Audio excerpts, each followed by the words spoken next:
Good afternoon, beekeepers and bee enthusiasts. How you doing? It's another great day at the farm, and it's a little chilly outside. It's been the 45, 50s range lately. That's why I've got this nice jacket on. And bees aren't doing much. They're kind of inside for the hives right now, just because it's cooler. But in any case, we've got a really great topic for you today. And of course, what we'll be talking about today is beekeeping is not complicated and very simple. We see a lot of people out there that keep bees in ways where it's like they're trying to do so much to keep their bees alive, and most of it, if not a decent amount of it, is really just not necessary. And we've been able to get away with a lot in terms of our beekeeping, as far as not having to work that hard. It's not super difficult, it's not complicated, and yeah, anybody can do it. So it's going to be a great topic today. We know you're going to love it, and without further ado, let's break right into it. So what do I mean when I say don't overcomplicate beekeeping, and that beekeeping is not complicated? Very simply, there are ways to keep bees that we've discovered that are very simple in terms of what you need to do as a beekeeper. So, first off, what I want to point out, if you haven't seen our playlist, Analyzing the Natural Beekeeping Central Commandments, you should go check that out, because that talks about all the styles that we do as beekeepers. It talks about everything that we do. So, and you can see how easy beekeeping can be if you watch those videos. But we're going to sum it up today, as far as how we keep bees, and compare it to how a lot of people keep bees. There are things that a lot of people do that we just straight up don't do, and we work less for it, and our bees, we still grow our colonies every year. So let's talk about some examples.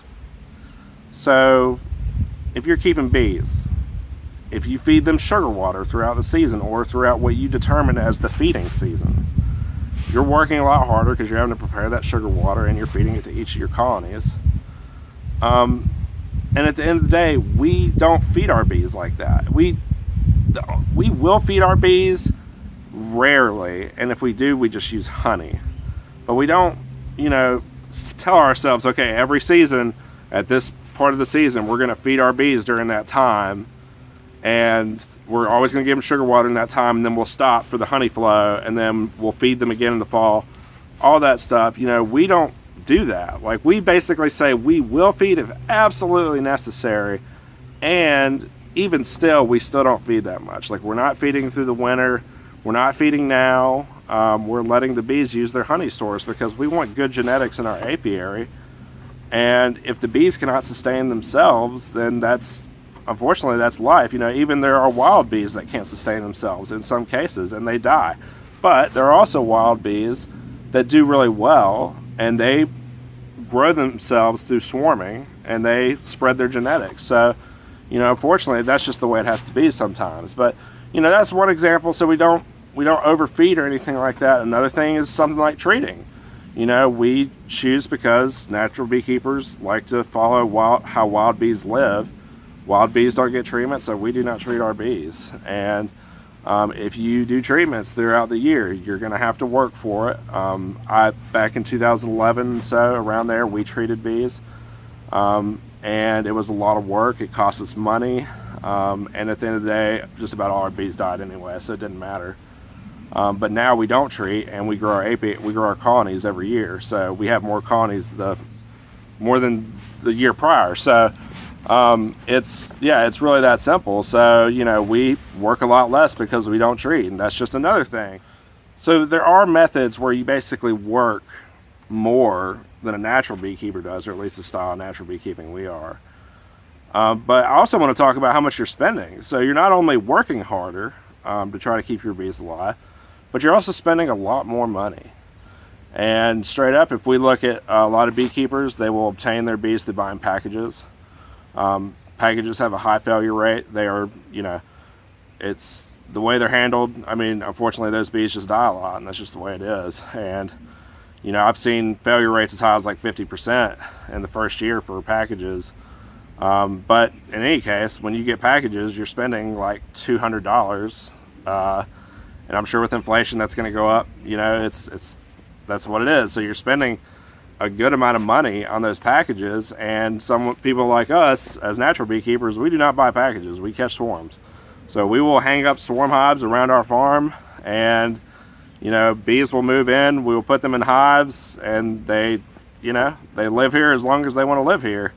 And that's just the way it is. You know, we lose some sometimes, but we've always grown our apiary every year since we started natural beekeeping in 2019. So some things you can do, you're going to be spending a lot more money than, you know, someone like us that just catches swarms. And yeah, and then the big thing I want to talk about is as far as working and disturbing your bees. So what I mean by disturbing bees, I mean going into the brood chamber, pulling out frames, looking for the queen, doing all that stuff. If you're doing that really often, like I've seen some people say as often as once a week, if you're doing that, you are extremely stressing out your bees. Your bees are going to be very stressed out. So when you're going into your bees once a week, like you're disturbing your bees, you know, just so you can get a look at them, and it's not necessary. And what I mean by that, so we go into our hives and check the brood once in the spring. Once in the spring, we take out their winterization. We're about to do those spring inspection videos here soon. But we do it once in the spring, and then we take honey out in the fall. And that's it. That's all we do. So we don't go into our hives once a week. That's a lot of work. And I just want you to consider this. Let's say you've got like 20 hives, and you're going into each of them once a week. That's like 3 hives a day almost, right? So that's a lot of work, and I'm telling you, it's not easy work. It's not easy work, and you know, if that's what you want to do, you can, but it's not necessary because we don't do it, and we do just fine. You know, so we don't disturb our bees a lot, and that is healthier for the bees, but it's also a lot less work for us. So, you know, we don't overcomplicate that. So, yeah. And, you know, the last thing I kind of want to point out is, you know, you really have a spectrum, right? So you have one side of the spectrum that says we're not going to disturb our bees at all and never mess with them. And the other side of the spectrum is I'm going to do everything possible to interact with my bees, you know, for whatever reason, you know. And there's everybody that falls in between that spectrum. So I've seen the beekeepers on YouTube, big beekeepers, basically, you know, have very large followings on YouTube. And they do a lot of stuff to their bees. You know, they work a lot harder than we do, I can tell you that. And I've seen some of those big beekeepers lose almost their entire apiary sometimes. And at the end of the day, you look at that and you say, okay, well, if everybody has a chance of losing a lot of bees, then why wouldn't I want to do it in the easiest way possible? Like, why would I literally work so much harder for methods that don't necessarily have a better survival rate than the style that we keep bees, you know? And if you want to work that much, power to you. Go ahead, do your thing. You know, I really like to come out to my hives, just set out a lawn chair, you know, like 20 feet from them, read a book, and just view the bees and just watch them and, you know, think about videos or think about what they're doing, you know, and stuff like that. And it's a really easy way. And, you know, I could tell a lot about the health of the colony just by looking at the front, to be perfectly honest with you, you know. So our style, at the end of the day, is very laid back. And, you know, we have kept bees the traditional way. And I could tell you there was multiple times when I knew I had to go into my apiary and I did not want to go. I did not want to do it. And that's not a beekeeping you want to be involved with. Like, that's, if you're not having fun helping out the bees, then unfortunately, I mean, I wouldn't keep doing it. But you know, we have a blast with beekeeping now, and I always look forward to, you know, checking out my bees, because it's kind of like a once or twice of the year kind of thing. And so we get to look forward to it and say, this is the time we get to see the bees. But other than that, we're not going to be disturbing them. We're going to let them do what they're going to do. And they do just fine. And like I said, every single year we've gotten more colonies since we started natural beekeeping. So we're not losing colonies, like we're growing our apiary. And it's just so simple. It's so simple, and I'm just astounded by how simple it is. Check out that playlist I told you about analyzing the natural beekeeping central commandments. Really good videos, and they'll tell you exactly what we do. But yeah, don't overcomplicate beekeeping, especially if you're a new beekeeper.